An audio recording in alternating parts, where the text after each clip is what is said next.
ಏರು, water, oxygen, trees and plants, ಇದಕ್ಕೆಲ್ಲ ಒಂದು ಸೂಟೇಬಲ್ ಎನ್ವಿರಾನ್ಮೆಂಟ್ ಎಲ್ಲಿ ಸಿಗೋದು ಅಂದರೆ ಆ ಗ್ರಾವಿಟೇಷನಲ್ ಪುಲ್ ಇರೋ ಜಾಗದಲ್ಲಿ.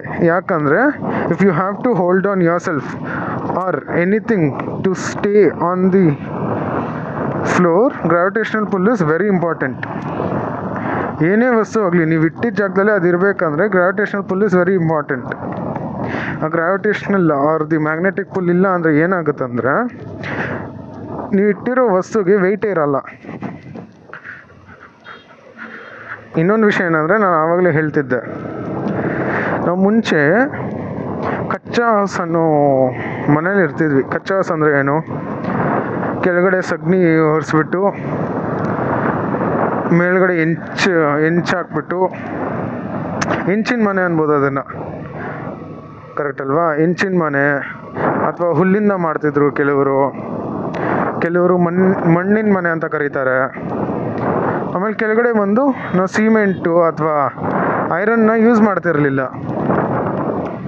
ನಾವು ಯೂಸ್ ಮಾಡ್ತಿದ್ದಿದ್ದು ಸಗಣಿ ಅಥವಾ ಮಣ್ಣಿಂದ ಹಂಗೆ ಸಾರಿಸಿ ನೆಲ ಥರ ಅದನ್ನು ಯೂಸ್ ಮಾಡ್ಕೊತಿದ್ವಿ. ಇವಾಗ ಜನ್ರೇಷನ್ ವೈಸ್ ಹೆಂಗೆ ನಾವು ಅಡ್ಯಾಪ್ಟ್ ಆಗ್ತಿದ್ದೀವೋ ಅದೇ ರೀತಿ ನಾವು ಭೂಮಿಯಿಂದನೂ ದೂರ ಹೋಗ್ತಿದ್ದೀವಿ. ಕರೆಕ್ಟ್ ಅಲ್ವಾ? ನಿಮ್ಮೆಲ್ಲರಿಗೂ ಗೊತ್ತಿರೋ ಹಂಗೆ ನಾವು ಬೆಳೀತಿದ್ದಂಗೆ, ನಮ್ಮ ಟೆಕ್ನಾಲಜೀಸ್ ಇಂಪ್ರೂವ್ ಆಗ್ತಿದ್ದಂಗೆ ನಾವು ಭೂಮಿಯಿಂದ ದೂರ ಹೋಗ್ತಿದ್ದೀವಿ ಅನ್ನೋ ರಿಯಲೈಸೇಷನ್ನು ಇಲ್ಲ ನಮಗೆ. ಕರೆಕ್ಟ್ ಅಲ್ವಾ? ನಾವು ಭೂಮಿಯಿಂದ ದೂರ ಹೋಗ್ತಿರೋ ರಿಯಲೈಸೇಷನ್ನು ನಮಗಿಲ್ಲ. ನಾವು ಭೂಮಿ ಜೊತೆ ಎಷ್ಟು ಕಾಂಟ್ಯಾಕ್ಟಾಗಿರ್ತೀವೋ ಅಷ್ಟೇ ನಮ್ಮ ಬಾಡಿ ಹೆಲ್ದಿಯಾಗಿರುತ್ತೆ.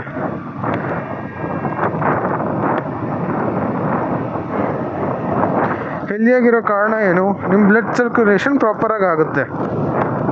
ಯಾಕಂದರೆ ಭೂಮಿಯಿಂದ ಮ್ಯಾಗ್ನೆಟಿಕ್ ಪುಲ್ ಅನ್ನೋದು ನಿಮ್ಗೆ ಡೈರೆಕ್ಟಾಗಿ ಸಿಗ್ತಿತ್ತು ನಿಮ್ಮ ಬಾಡಿಗೆ. ಇವಾಗ ಏನಾಗ್ತಿದೆ? ನಿಮ್ಮ ಮನೆ ಒಳಗಡೆ ಇದ್ದರೆ ಟೈಲ್ಸು, ಮಾರ್ಬಲ್ಸ್ ಯೂಸ್ ಮಾಡಿದ್ದೀರಾ, ಸಿಮೆಂಟ್ ಫ್ಲೋರಿಂಗ್ ಮಾಡಿದ್ದೀರಾ. ಆ ಸಿಮೆಂಟ್ ಫ್ಲೋರಿಂಗಲ್ಲಿ ನೀವು ಯೂಸ್ ಮಾಡಿರೋದು ಏನು ಹೇಳಿ? ಕಲ್ಲು ಮಣ್ಣು ಯೂಸ್ ಮಾಡಿದ್ದಿದ್ರೆ ನೀವು ಭೂಮಿ ಕಾಂಟ್ಯಾಕ್ಟಲ್ಲೇ ಇರ್ತಿದ್ರಿ. ನೀವು ಯೂಸ್ ಮಾಡಿರೋದು ಏನು ಹೇಳಿ? ಐರನ್. ಮೋಲ್ಡ್ ಹಾಕಿದ್ರೆ ಐರನ್ ಯೂಸ್ ಮಾಡಿದ್ದೀವಿ. ಮುಂಚೆದಿನ ಮನೆ ಸ್ಯಾಂಪಲ್ಸ್ ಒಂದು ವಿಡಿಯೋನಲ್ಲಿ ಕೊಡ್ತೀನಿ ಆದಷ್ಟು ನೋಡಿ. ಇವಾಗ ಇರ್ತಿರೋದು ಬಂದು ಬಿಲ್ಡಿಂಗ್ಸಲ್ಲಿ ಇದ್ದವ್ರಿಗೆ ಮಣ್ಣಿನ ಕಾಂಟ್ಯಾಕ್ಟೇ ಇಲ್ಲ. ಮಣ್ಣಿನ ಕಾಂಟ್ಯಾಕ್ಟ್ ಇದ್ದರೆ ಮಣ್ಣಲ್ಲಿರೋ ಕಲ್ಲು ಮುಳ್ಳಿಂದ ಚುಚ್ಕೊಂಡು ನಮ್ಮ ಕಾಲಲ್ಲಿರೋ ನರ್ವ್ಸ್ ಎಲ್ಲ ಆ್ಯಕ್ಟಿವೇಟ್ ಆಗ್ತಿತ್ತು, ನಮ್ಮ ಫುಟ್ಟಲ್ಲಿರೋ ನರ್ವ್ಸ್ ಎಲ್ಲ ಆ್ಯಕ್ಟಿವೇಟ್ ಆಗ್ತಿತ್ತು. It use to work as an acupressure. ನಿಮಗೆ ಆಕ್ಯುಪ್ರೆಷರ್ ಬಗ್ಗೆ ಗೊತ್ತಿಲ್ಲ ಅಂದರೆ ಗೂಗಲ್ ಮಾಡ್ಕೊಳ್ಳಿ. ಆಕ್ಯುಪ್ರೆಷರ್ ಅನ್ನೋದು ಆಗ್ತಿತ್ತು.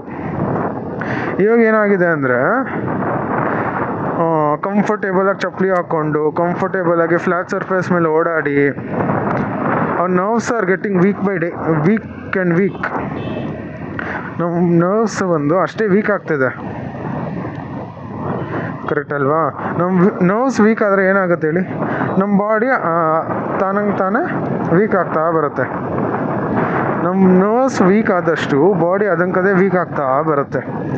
ವೀಕ್ ಆದಷ್ಟು ನಮ್ಮೆಲ್ಲ ಆರ್ಗನ್ಸ್ಗೆ ಬ್ಲಡ್ ಸಪ್ಲೈ ಅನ್ನೋದು ಆಗೋದು ಕಮ್ಮಿ ಆಗ್ತಾ ಬರುತ್ತೆ. It doesn't happen in a proper manner. Proper blood circulation ಅನ್ನೋದಕ್ಕಿಂತ ಅದನ್ನು 100% ಬ್ಲಡ್ ಸರ್ಕ್ಯುಲೇಷನ್ ಅನ್ಬೋದು. ನಮ್ಮ ಬಾಡಿಗೆ 100% ಬ್ಲಡ್ ಸರ್ಕ್ಯುಲೇಷನ್ ಪ್ರಾಪರಾಗಿ ಆಗ್ತಿಲ್ಲ.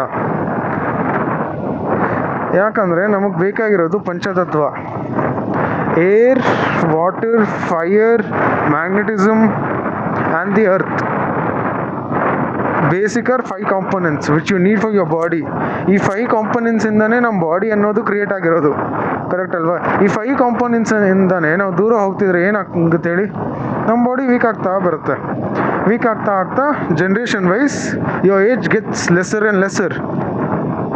ನಾನು ಎಲ್ಲ ವಿಡಿಯೋನಲ್ಲೂ ಈ ಪಾಯಿಂಟ್ ಹೇಳಿರ್ತೀನಿ. We use to live for 100 to 120 years in the olden days. ನೋಡಿ, ಇವ್ರು ಹಸು ಸಾಕ್ಕೊಂಡು ಗ್ರೌಂಡ್ಗೆ ಅಷ್ಟು ಅಟ್ಯಾಚ್ ಆಗಿದ್ದಾರೆ, ಅನಿಮಲ್ಸ್ಗೆ ಅಷ್ಟು ಅಟ್ಯಾಚ್ ಆಗಿದ್ದಾರೆ. ಅವ್ರ ಮೆಂಟಲ್ ಥಿಂಕಿಂಗ್ ಆಗಲಿ, ಅವ್ರ ಫಿಸಿಕಲ್ ವರ್ಕ್ ಆಗಿರಲಿ, ಅಷ್ಟೇ ಆ್ಯಕ್ಟಿವ್ ಆಗಿದ್ದಾರೆ ಅವರು. ಅವ್ರ mentally they don't have any pressure.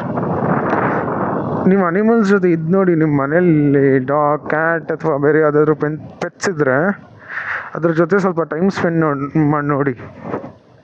ನೀವು ಅನಿಮಲ್ಸ್ ಜೊತೆ ಎಷ್ಟು ಟೈಮ್ ಸ್ಪೆಂಡ್ ಮಾಡ್ತೀರೋ ಅಷ್ಟೇ ನಿಮ್ಮ ಮೈಂಡ್ ಪೀಸ್ಫುಲ್ ಆಗಿರುತ್ತೆ. You can experience that by spending time with you animals. ನಾನು ನಿಮಗೇನು ಆಗದಿರೋಕ್ಕಂತ ಏನೂ ವಿಷಯ ಹೇಳಲ್ಲ.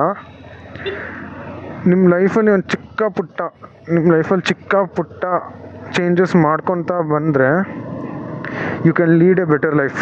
I promise.